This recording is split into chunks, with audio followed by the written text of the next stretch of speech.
And now for a review of what's making the headlines in the papers this morning. Well, Yolanda and I will be handling that. And of course, there's a lot more in the papers. So, Yolanda, apparently there are certain issues that have made the headlines in almost all of the dailies. So why don't we check them out? Absolutely, absolutely. And now we'll start with this day. Our sister publication, at the top of it, it says Tinubu nominates Abe Adeniji for NUPRC and DPRA board chairman. Seeks Senate's confirmation of their nominations with 19 other members of both boards. Slightly below that, we have a headline that we've been talking about all over. Captured Maduro pleads not guilty to U.S. charges, says, I am still president of my country. I think we'll take a look at that one later on. Of course, he's sounding very, very defiant, even if he's actually in the clutches of his enemies. Absolutely. We also have Wike Basiru in dramatic clash over Fubara's second term. They're saying keep off Rivers politics or face the consequences. Don't take my support for Tinubu for granted. Now, Basiru demands FCT minister's resignation, says his support for Tinubu does not make him an APC member. Insists Wike's attempt to destabilize Rivers APC won't be tolerated. Above that, we also have a very interesting story that we'll come back to as well.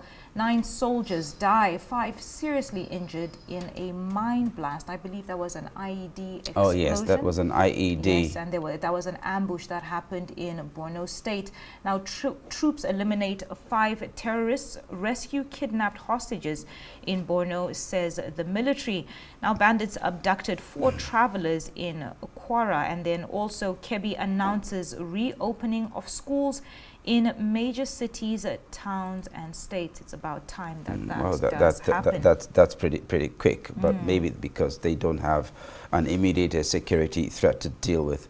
Yes. Well, we now move over to the Daily Sun too, and the stories are basically the same, but then this is another dimension to the troubles, or should I say the controversies surrounding the Minister of the Federal Capital Territory, Nyesom Wike. Right. So right there at the top right-hand corner, PDP crisis, Turaki, Wike camp, renew fight. Minister's men battle for control of state chapters. So that is within his own party, the People's Democratic Party. And right below that, Wike APC scribe fight over Fubara. Well, whether it's Fubara, whether it's Rivers State, but then the rider says, stay clear of Rivers politics, FCT minister warns. And of course, the APC's National Secretary, Ajibala Basiru, fires right back. Resign now. You can't control APC, says party secretary. And right below that, we have another story in the nation's financial and economic sectors, where Mbaka Doso, Adeola, Barao, Wike, Lawal, Yusuf, Otumakinde, Obaladoja, Bishop Okonkwo, Kuka, Galadima, Uzodima's wife, Igwe Orizu, won the Sun Awards for 2025. That's a pretty long list. And right below that, you have all the pictures of the awardees. And of course, still more on politics. Bode George warns, calls for viable opposition to strengthen democracy, warns federal government to stop harassing Bala Mohammed and Makinde. Those are the leaders of the People's Democratic Party. And next to that, we have Governor Otis' diatribe won't stop Tinubu APC's victory in 2027. That's coming from Orji Uzokalu, the former governor of Abia State. And right next to it too, security beef up as local government workers resume in Osun State. Well, I wonder what the security threat in that state is. And FG okays stiffer measures against exam malpractices. We had that story in the body of the news. Well, let's move on to the Punch, where we have similar headlines circulating. But first, I want to point out the top right-hand corner. Very unfortunate if it may come to pass. It says Joshua, referring to Anthony Joshua, may quit boxing after car crash. We look more at that later. Yeah. In the middle of that as well, we have same Venezuela, Maduro arraigned in U.S. court amid protests. We were looking at earlier how people were reacting to what is going on with Venezuela's Nicolas Maduro, and he says that he is still president, but we'll break that down further later on. In the Punch as well, top left-hand corner, we have insurgency. AU extends Nigeria other joint military operations. In the middle there, we have Sahara Group eyes 7,000 megawatts in major power sector push. Charles, maybe you'll give us a little bit of a rundown there, seeing that you have been on top of the power sector lately. But let's keep going with what the headlines have. Finally, in the Punch, we have Nigerians cut household spending by 14 trillion naira as inflation bites hard. Interesting. Well, I think among all these papers in The Guardian, I think we have a very unique headline there. Tax reform risks sluggish, uncertain execution timelines over tardy NSW. That is National Single Window. So, you know, the tax reforms have been very, very much in the news, and every Nigerian seems to be reacting to its provisions. But then there's this analysis in The Guardian newspaper that it's a bit awkward considering the nitty-gritty of its implementation, and of course the lack of interagency cooperation, and then of course the delay in the rollout of the NSW. Will also be taking a look at that. I think that's the standout headline in The Guardian newspaper, Yolanda. And finally, we'll, in the local papers, we have the Daily Independent. We still see the same, a bit of the same there, but we do have some differences with Afeni Ferry in the top left-hand corner, laments kidnappings in Ondo, Kwara, Ogun, Oshun, and others. Unfortunately, this is something we keep speaking about, and it seems like a problem that is not going away anytime soon. We also have the Nigerian market cap hits 100 trillion naira, signals investor confidence. Let's see how that turns out. Still in Daily Independent, we have harassment of a governor's assault on federalist structure. That's from Bode George. At the bottom there, we have Nigeria's 2026 aggregate growth hinges on policy, technology, and others. Shall we look at the international papers, Charles? Oh, well, in the international papers, Yolanda, I think you have to pull that out, because at some point I've been trying to get a hang, get a grip of what's happening in the local papers now. All right. So there's a whole lot there, but I think the major standout story is the story on the Venezuelan president's fate.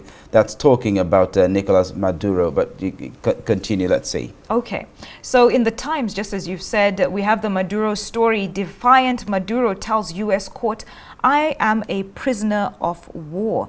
Still in that, we have drivers over 70 to face compulsory eyesight test. I would believe 70 is rightfully so to take an eye test. Daily Mirror, same thing. We have a tyrant captured by lunatic. One president in cuffs, but fears Trump's set to launch new missions. These headlines become more and more interesting with each day. We have same thing in the Daily Express, still talking about Maduro, but as well in the middle, we have new warning over hidden danger of salt in diet. I wonder what that touches on. Daily Star, Man Baby United. We have Make the Red Devils Great Again with Trump on the front. That's pretty interesting. You know, Manchester United recently, or just yesterday, got rid of their manager, Ruben Amorim. And then, of course, the Star actually seems to make a connection between the sack of Amorim and United States President Donald Trump. But it will be very interesting to find out what that nexus is between the two stories. All right. I think it's time for us to take a look at the newspapers now in depth. Let's start with This Day, where we have Wike Basiru in dramatic clash over Fubara's second term. Charles, what are your opinions on this? Well, it appears the Minister of the Federal Capital Territory, Nyesom Wike, is the stormy petrel of Nigeria's politics now, transcending both the People's Democratic Party, his own party, and the party whose government is working for the All Progressives Congress. So the man seems to be in a little bit of confusion where his loyalties lie.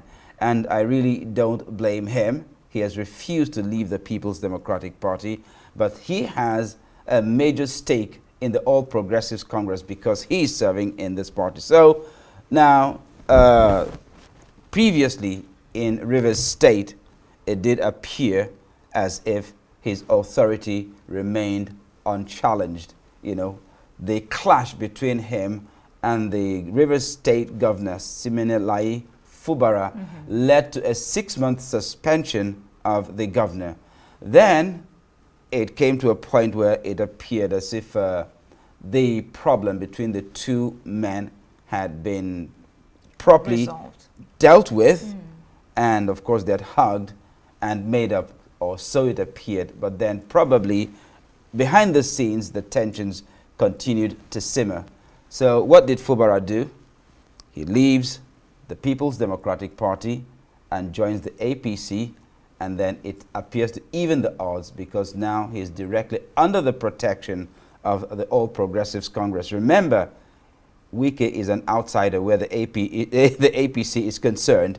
So this time around, Debola Basiru, the APC National Secretary, is insisting that Wike is attempting to destabilize the APC in River State, and that won't be tolerated. Yes, well, and I'm sorry to cut you short, but that's what I actually wanted to ask you, because the report that we took earlier was saying that the APC is actually asking him to resign as minister.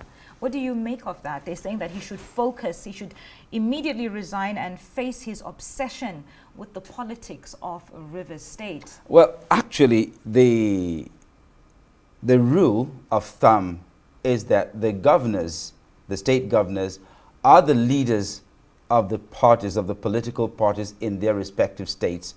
It does seem to stand in most states. But then in some states, for instance, there is always that clash because there's a godfather at the federal level who appears to have a controlling interest, probably because he nominated the governor for the position. So as long as he is the one who facilitated the election of the state governor, then he still wants to continue to control the state governor. And remember, that is what happened in Rivers State. I mean, it's out there in the open.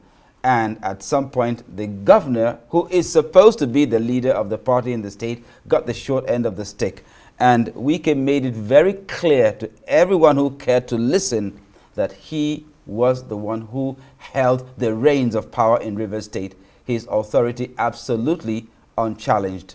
Now, in tandem with what you are saying, Wike actually responded. And we also held this in our report earlier on, where he warned the APC National Secretary to stay out of River State politics, saying that the state is a no-go area for political interference. Well, of course, I mean, it still boils down to basically the same flow, the flow of the story.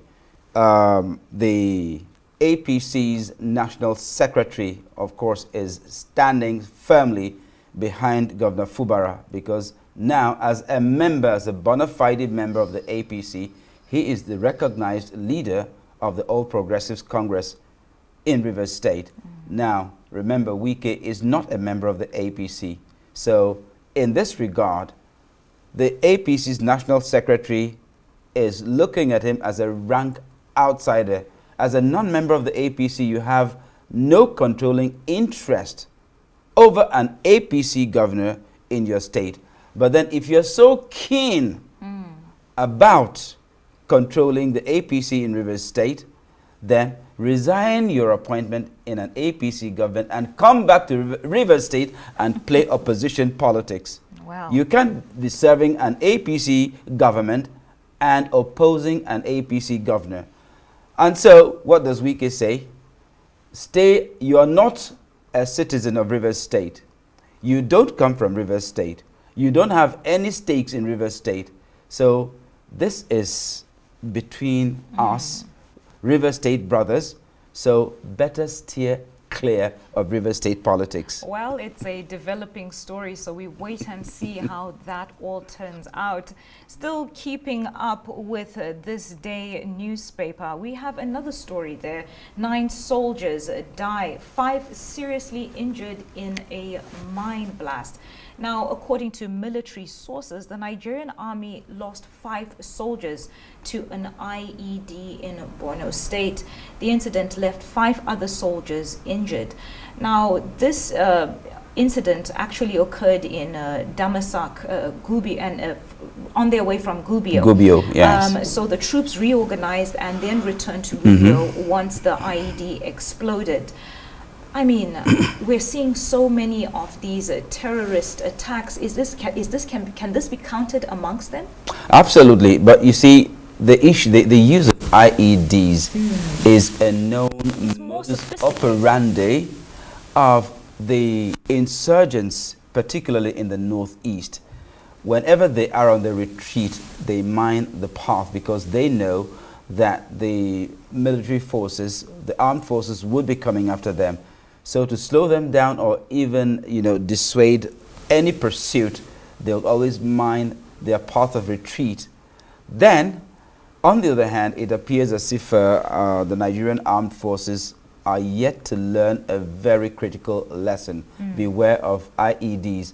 These days, there are actually vehicles that are IED resistant, and in, sophisticated fields of operation, they are always in the lead. They drive over the path, detonate the bombs because, a buried IED responds to weight. So you have these vehicles driving over the path where the insurgents have mined the area, detonate them, render them useless, and then, the rest of the ground soldiers drive past. So I think it is time our armed forces invest very heavily in anti-IED vehicles. It will reduce incidents like this, incidents of unexpected military casualties. Now, speaking of terrorism, still on that topic, earlier we took a report about the alleged terrorism financing and how the court denied Bauchi Commissioner and others bail. This is a very sensitive issue to speak on. But apparently the High Court in Abuja on Monday declined to grant a bail application that was filed. So I don't know what you make of this, because there was such a high amount of money involved, which was $9.7 million for terrorism financing charges. They were denied bail because the court said they still constituted, that's the commissioner and his cohorts, they still constitute a security threat. So granting them bail meant giving them the freedom to operate. So until they are proven innocent, excuse me, then they still have to remain in custody. But then it now brings us to another issue. You remember some years back, the international police, the Interpol, actually made it clear that they had handed over a list of terrorism financiers in Nigeria. That list has remained under wraps till now. Initially, the Buhari government did say, okay, we have this list and we're going to name and shame. Let's know who the financiers of terrorism in Nigeria are. Unfortunately, up till this moment, the only terrorism financier we have on record that is in the public domain happens to be that commissioner from Bauchi State. So who are the rest? That is the question Nigerians are eagerly waiting to have an answer to. Please make that list public. Or are we protecting some people? We wait and see. Now also we look at one of the main headlines, which has been this controversial issue on what has happened in Venezuela with the capturing of Nicolas Maduro by the U.S. forces. Now, if I can just remind us all what happened, the U.S. launched a large-scale attack over the weekend, I believe it was on Saturday, capturing the Venezuelan leader Nicolas Maduro and his wife. This happened in the dead of the night. They came in, they captured him and his wife, and there were no reports at the time that Congress was ever notified of that strike. Yeah, So, Mr. Trump did say notifying the Congress would actually leak information. He said Congress is always fraught with leakages, so it was supposed to be a top secret operation with the element of surprise. So going through Congress would have actually leaked the details of the operation and probably robbed it yes. of its surprise value, which played a very critical role in their successful capture of Nicolas Maduro. And thank you for that update there. But as well, unfortunately, tragically, according to Venezuelan authorities, innocent people actually lost their lives and were killed during the strike. That is what you refer to as collateral damage. That's right. That's right. Shortly after that, we know that President Trump held a press conference at Mar-a-Lago and has stated that the U.S. was going to decide who leads Venezuela. For I think the most recent update now is that they have.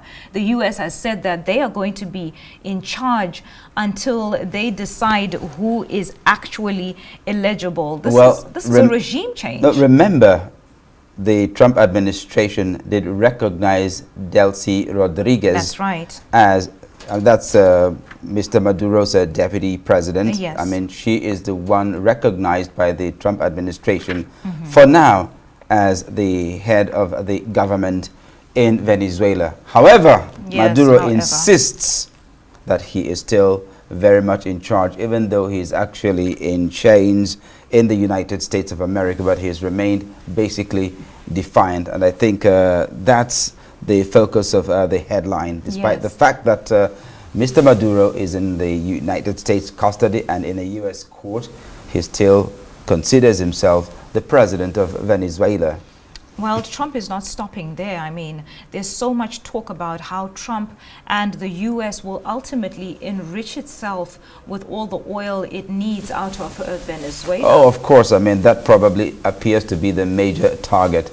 Not necessarily regime change. I mean, if Maduro had actually cooperated with the United States' ambitions and aspirations in Venezuela, then I'm very sure we would be looking at a different, we'll be telling a different story now. What's interesting as well is that when Trump spoke about what was happening in Venezuela, he mentioned that this intervention would not be the last, which is quite terrifying to hear. And in tandem with that, Trump is actually intensifying his stance on needing Greenland, stating that Greenland is fully on his mind for America's national defense. But my question in all of this is, where is the UN and the ICJ? Yes, they've responded, but it seems a little, a little watered down for what the globe is expecting. When it comes to international politics or international conflicts, the UN has very limited influence.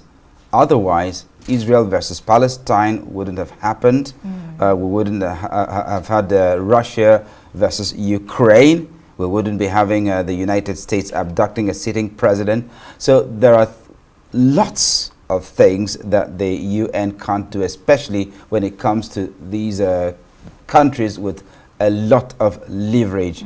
However, maybe they can actually interfere or intervene in weaker nations like Liberia, where former President Charles Taylor was actually dragged up to the ICJ and convicted and is behind bars as at the moment. I don't know what became of Taylor, but I hope he's still alive. And keeping up with what the world leaders are saying and the global reactions that we're getting out of that, I believe so many of the world leaders are torn between how to react and where to stand. Because what Trump has done is very controversial. I know that Keir Starmer has come up and said that the UK is not involved in any way. They have completely distanced themselves, but at the same time and in the same breath, they're saying, well, they're seeking more information before releasing official comments. That is the same as well. There is always that public rhetoric. Somebody has to actually take a stand publicly, but you know what happens behind the scenes. The United States and the United Kingdom appear to be the international twins of global politics. So even if Keir Starmer questions the morality of what the United States has done, and I'm sure when it comes down to the brass tacks, the UK will stand firmly with the US. So what do you make now of the response from Russia? Because Russia is an ally of Venezuela, and they say that they are extremely concerned and they are seeking immediate clarification. If Russia had had the situation. capacity and the capability, I'm sure they would have done the very same thing in Ukraine.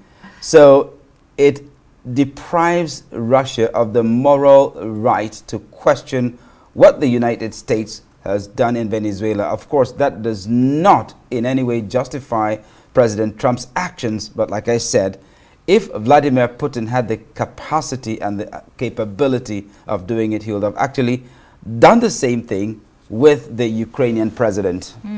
And then looking at the neighbors there, Colombia is also tightening their belts. They have started deploying forces around the borders in preparation for an influx of refugees that they expect to be coming in from Venezuela. Okay, well, because, you know, Colombia was also mentioned by Trump as probably the next port of call. You know, repeating a similar kind of operation there. Very well stated. Anyway, thank you so much, Charles. That was very interesting speaking to you today about the newspaper headlines.